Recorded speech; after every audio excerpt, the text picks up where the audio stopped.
Namo tassa bhagavato arahato sama sambuddhassa. Namo tassa bhagavato arahato sama sambuddhassa.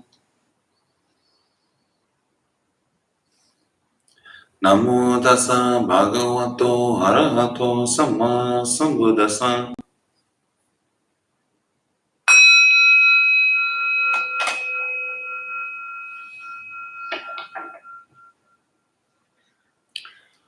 So hello everyone, and welcome to Basics Discussion Circle and Meditation here at the Dharma Bum Temple. My name is Travis. I facilitate this group. So yeah, I missed a couple classes in a row there. I'm sorry about that. It should be back. Things should be back to regular scheduling now. Yeah.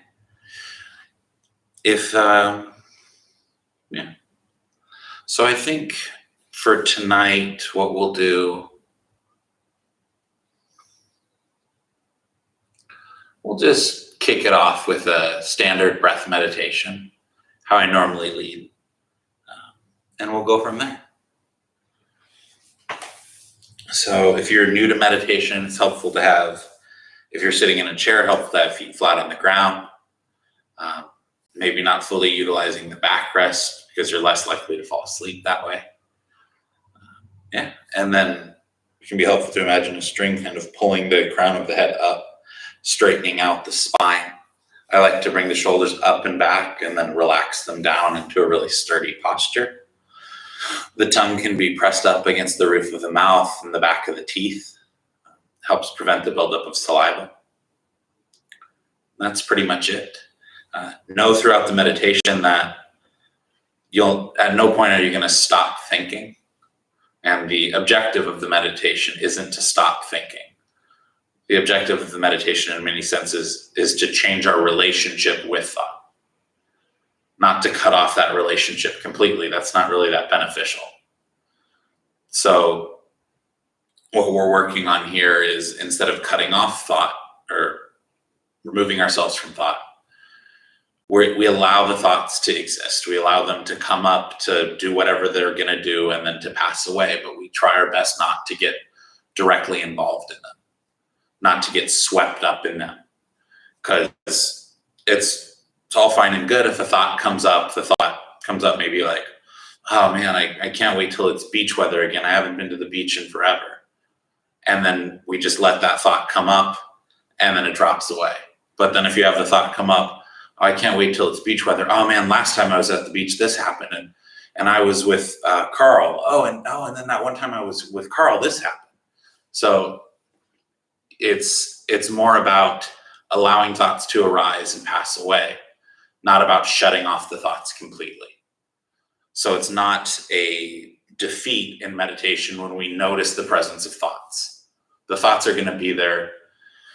The mind's just as likely to continue thinking as the heart is to continue beating, or the lungs are to continue breathing, hopefully. So we're just changing our relationship with thought. And instead of seeing it as a defeat that thoughts have arisen, we can see it as a victory when we notice that we've started to get caught up in them, and we can cut that and come back. So yeah, with that, we will get started.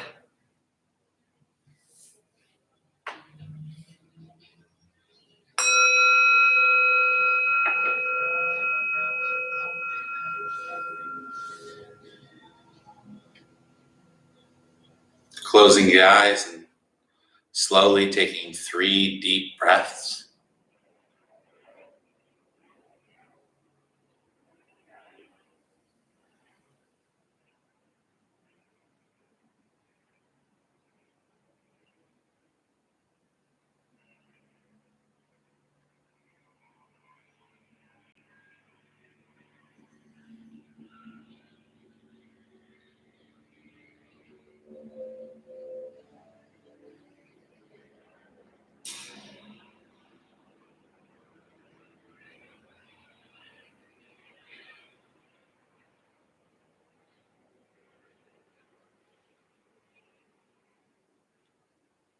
Noticing if deep breathing feels good. And if it does, you can keep on breathing in this way. If it doesn't, you can switch things up. Maybe even deeper still or more shallow. In long and out short. In short and out long. Just noticing what feels best for the body in this moment. And then maintaining it.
Noticing as you maintain this awareness of the in and out breath.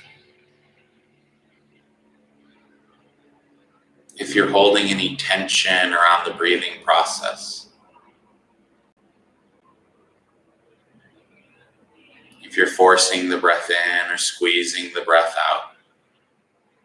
And see if you can consciously relax that process a bit. To where you're allowing the breath to flow in and allowing the breath to flow out.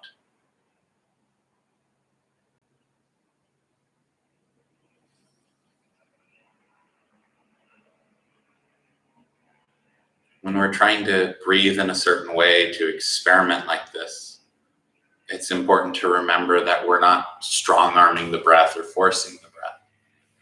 We're simply guiding the breath, giving it the suggestion, breathing deeper or breathing lighter.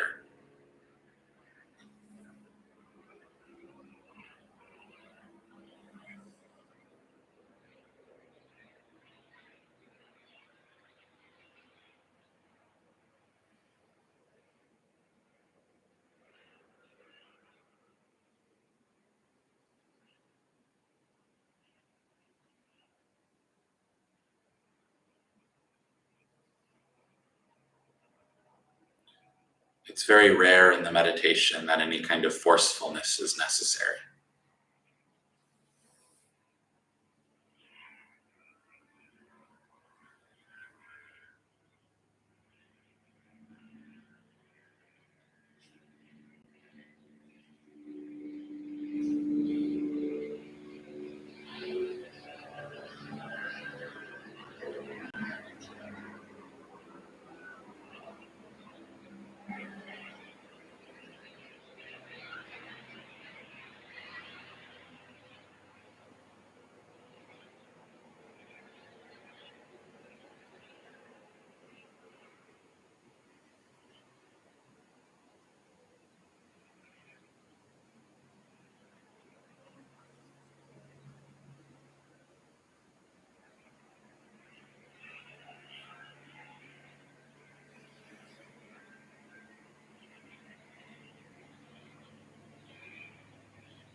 As you maintain this gentle awareness of the breath,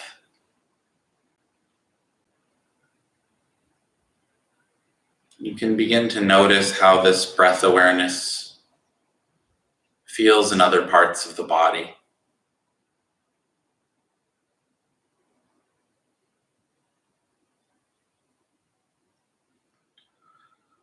Just kind of gently looking through the body to notice anywhere where there's a sense of expanding and contracting.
Just very gradually noticing if there's any tension in these parts of the body.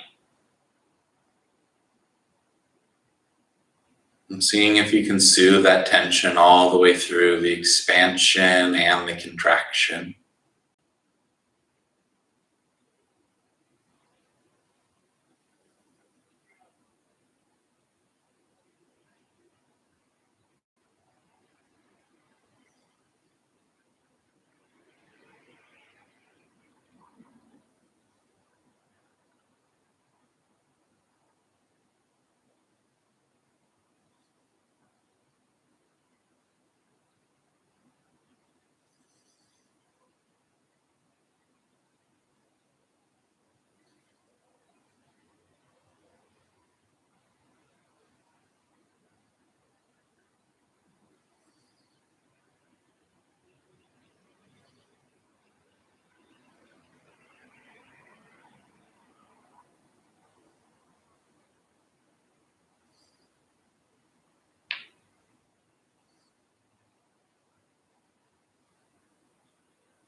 And as we focused on these areas of expanding and contracting,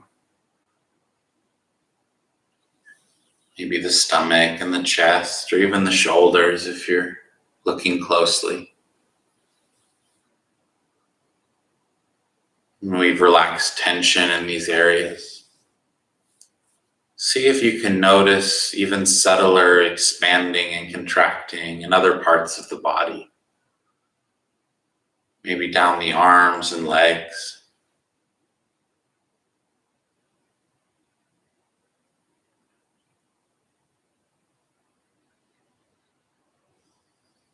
If you look really closely, you can even kind of feel the heartbeat throughout the body. And the heartbeat is its own expansion and contraction.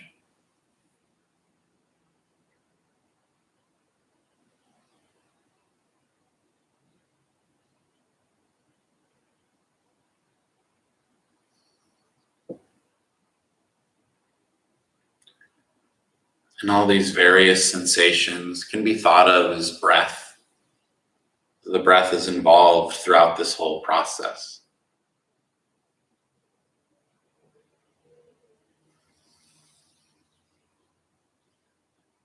We'll see if you can grow and then maintain an awareness of breath throughout the body, to the tip of the head, out to the tips of the fingers and the toes.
And with this breath awareness spread throughout the body, we can just one last time go through the body, noticing any tension or tightness,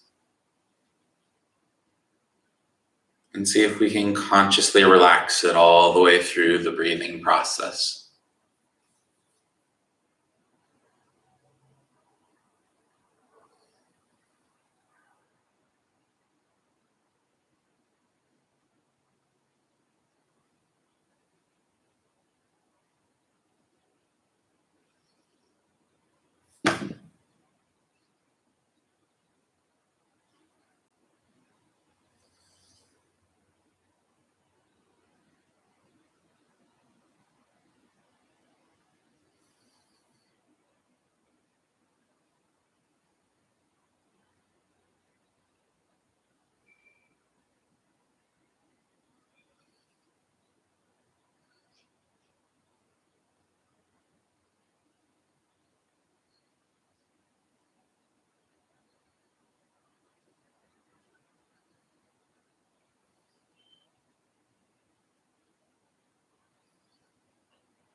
And once again, taking 3 deep breaths slowly.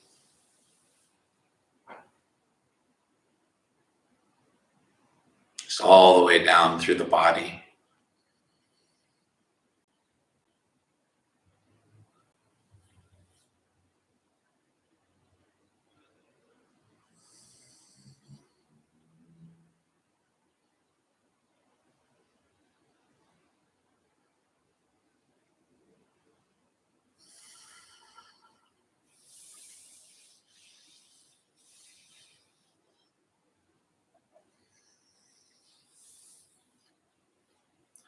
Slowly opening the eyes and stretching if needed. Never in a rush to leave the meditation. And reminding yourself that even though the eyes are opened and you're engaging in the world again, you can still maintain some sense of inhabiting the body, some sense of this present moment awareness.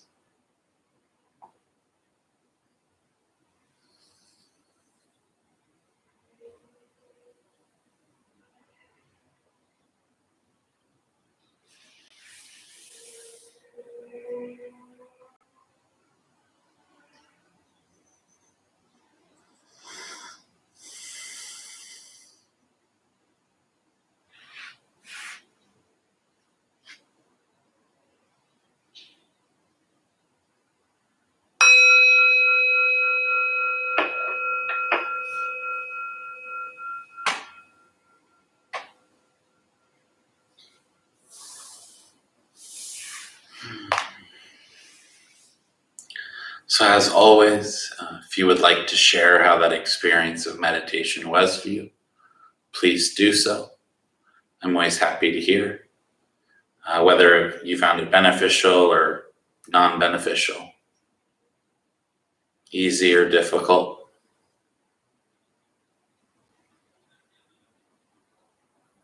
And if you have any questions about the meditation or the instructions, feel free to ask them in the chat box there, or maybe over there. Yeah. I don't necessarily have an idea for a topic tonight. But if anyone would like to suggest a topic to talk about, that's also welcome. The one thing that I will touch on from the meditation is when I talked a little bit more in detail in the meditation about not forcing the breath. Because I think there's the tendency when I give the instructions, like play with the breath, experiment with the breath, try taking deeper breaths or more shallow or in, long, out, short, etc. When I say that, there's kind of this, people take this implied of okay, I'm going to be controlling the breath. I'm going to be forcing the breath to do what I want to see if it yields, what kind of results it yields. The problem with that is when you're forcing the breath, no matter what kind of breathing you're doing, the results it yields are probably going to be similar. It's going to feel constricting, maybe anxiety-inducing, suffocating. And that's what happens when we try to force the breath. And there's really a finesse to be learned about it. Similar to, I don't know how many of you are familiar with like the Zen open eye practice, right? Where with Zen meditation, you keep your eyes about a little less than half open and you stare down the angle of the nose with a soft, unfocused gaze. You don't close the eyes completely. For a lot of people, that can be very uncomfortable or take a lot of time getting used to, because it's kind of this in between a blink. So it's not something we normally do. So it's something you take a little bit of adjusting. The same thing holds true with guiding the breath, because we're not, with that type of practice, we're not, with this type of meditation we did here, is we're not forcing the breath, but we're also not just letting the breath do whatever. We do have an intention that we want to experiment with the breath, get to know the breath, get to learn different ways of breathing that help in different ways. For example, there's rhythms of breath, ways of breathing that help give you energy. Those same types of breathing, if you're anxious, aren't very helpful. They make the anxiety grow.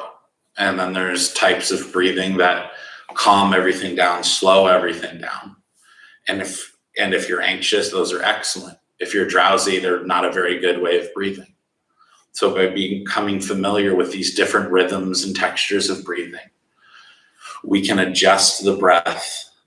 We can fine tune the breath to get a more desired result or a more skillful outcome, as opposed to the unskillful outcome of having a panic attack or falling asleep. So, yeah. So with this, it's more of a, if we want to be taking deep breaths, the tendency is, okay, I'm going to start taking deep breaths.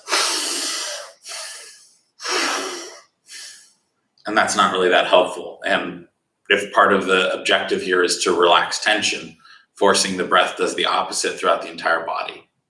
So what we're trying to do instead is holding the intention, taking deep breaths, and then allowing the breaths to be deep on their own. But you're holding that intention in mind.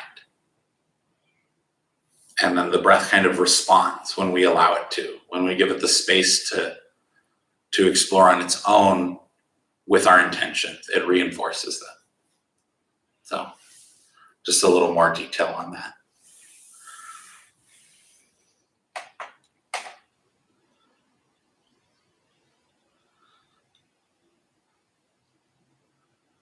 Good evening, Roberto. So Sherry shared, I realized I have been breathing shallowly because I'm dealing with a pinched nerve in the shoulder, but that isn't helping the pain. So in the meditation, I let the breathing expand into the pain. That's wonderful. Did you find that to be beneficial? Did you find it to relieve some of the tension? One thing I was struggling with in terms of pain during this sit was back pain, which I have at least half the time. And sometimes it's really bad. Today it's pretty bad. And I found that when there's back pain, the thing that helps the most for me is imagining the breath going down and up the center of the spinal column. And I found that kind of, it gives this feeling of like the spine lengthening out and straightening out. And it does relieve a lot of the pain. Of course, that being said, breath and meditation it isn't necessarily magical. It's only relieving that pain while I'm focused on that process of breathing there, right? And maybe it's slightly better afterwards, but yeah.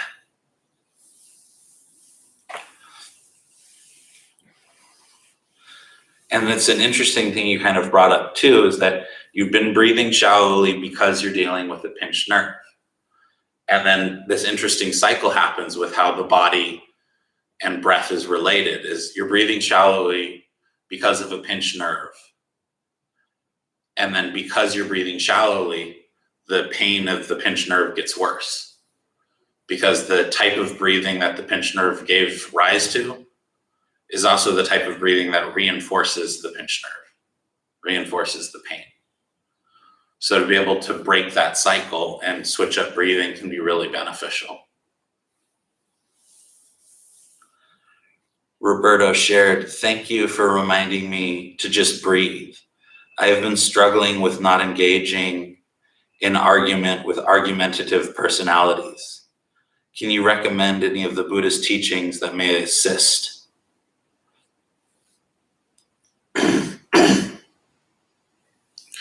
So the first thing that, just off the top of my head, the first thing that always comes to mind when with arguments and with getting baited into an argument, right?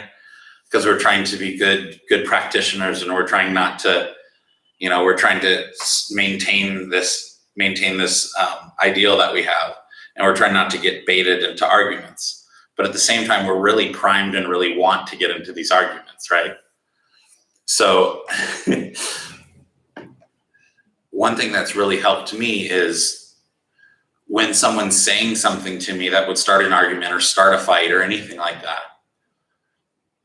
to be able to reduce it down to its core components instead of getting launched into a story about it. Like someone says something to me that I find offensive, right? And then the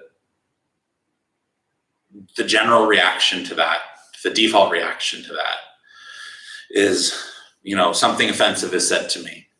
And then I feel like victimized, or I feel validated in like, oh, well, I kind of have this baseline irritation a lot of the times. This is validating that irritation, and now I can expel that irritation at this person, right? And we'll get caught up in this story of like, how could they say this? How could they say that?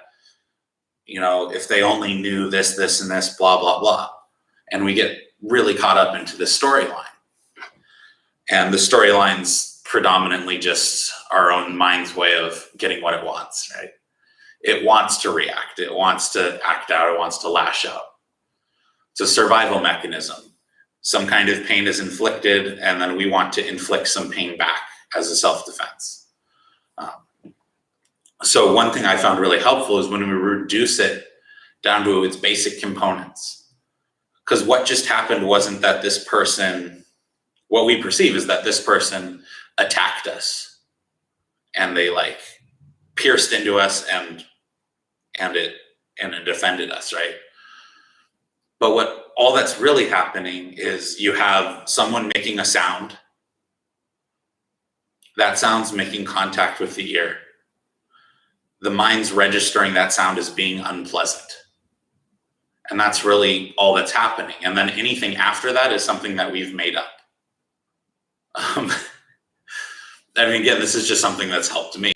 So when someone's saying something rude or argumentative to me, to be able to just have that thought when it happens of an unpleasant sound has made contact with the ear, and then being able to drop it at that. Now, that doesn't always work, but it works a good portion of the time. An unpleasant sound has made contact with the ear. And then see if we can, as we do in the breath meditation, if we can relax tension in the ear, because the sound came in, the ear didn't like it, the ear tenses up. The ear tenses up, the mind tenses up, we launch into a story. Can we relax the ear? Can we relax the forehead, the shoulders? Can we maintain that relaxation? And then we can make the more of a grounded, centered decision of whether it would be beneficial to either of you to engage in this argument from this more skillful place, from this calmer place, not from a place of reacting, but from a place of responding. Would it be beneficial or would it not be beneficial?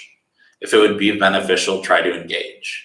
If we know from past trial and error that it would not be beneficial, try to distance. That's just what comes to mind. An unpleasant sound has made contact with the ear. Someone flips you off in traffic, an unpleasant sight has made contact with the eyes.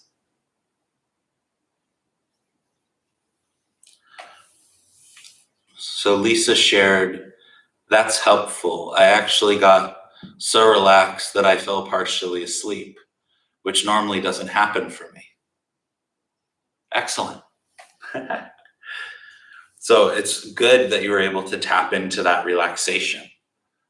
And then, of course, noticing how to work with the breath, how to play with the breath, we can start to, and I kind of referred to this and to elements meditation, which maybe we'll do next week, as a Goldilocks meditation. We're trying to find not too drowsy, not too anxious, just right? So we're trying to, maybe we're high strung a lot of the time, we're anxious a lot of the time. So the first thing we need to learn how to do is to really calm down, really sink down, really relax into the moment. And then the next thing that we can learn is how to not relax too much, how to find that equilibrium. Yeah, so that's excellent. I'm glad you found it relaxing. Sherry shared that it was really helpful because they think the shallow breathing was making them anxious. I thought I was anxious because of the pain, but I do think the relationship was indirect anxious because of the breath. Absolutely, and that's a really good insight there. A lot of, or the majority of what we experience in the body and what we experience in the mind is born through the way that we're breathing. And one thing that's interesting, when the Buddha talks about the way sensory input comes in, thought or opinion comes after contact, after sensation. So the breath is one of the first inputs that we have. The way that we breathe gives rise to sensations in the body. The sensations in the body give rise to qualities of the mind. And that's kind of the way that the Buddha would put it. And oftentimes we might, now the anxiety is probably a mix of the way that you're breathing combined with the pain of the pinched nerve or whatever other pain might be present. It's a combination of those two things. And what's really cool is we can use the breath both to soothe that pain, but to also relaxing the breath soothes like half of the mental tension, because that mental tension, that anxiety was born from both the way that we're breathing and any tension that we're holding in the body. So it's really interesting in that way. So that's really cool that was helpful. I'm glad. Another side note too, with the shallow breathing, shallow breathing isn't always bad. For example, if you're very drowsy, as was noted here, the shallow breathing was causing anxiety. If you're very drowsy, shallow breathing can help wake you up, if it's the right kind of shallow breathing. But that's a bit of experimentation to do. So yeah, does anyone else have any questions or comments or anything of that nature? I'm glad that was helpful, Roberto.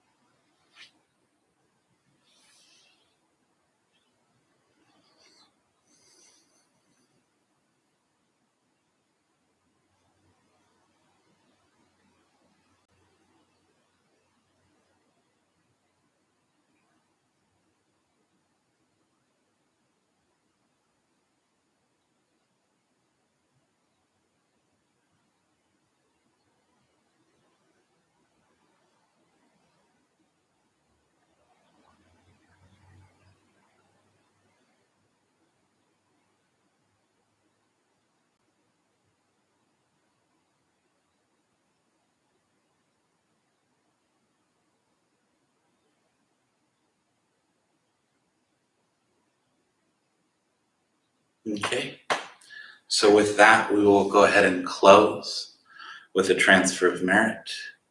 It was wonderful catching up with y'all. Thanks for coming. I'll see you next week. So we'll close with a dedication of merit. If comfortable, please join palms.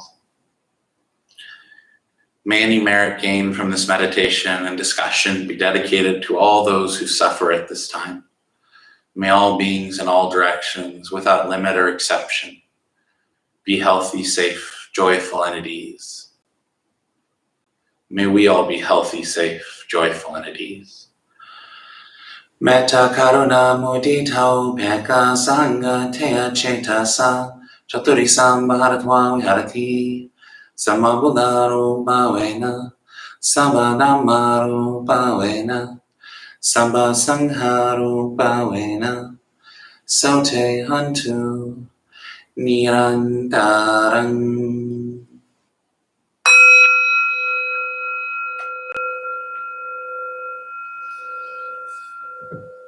Good night, y'all.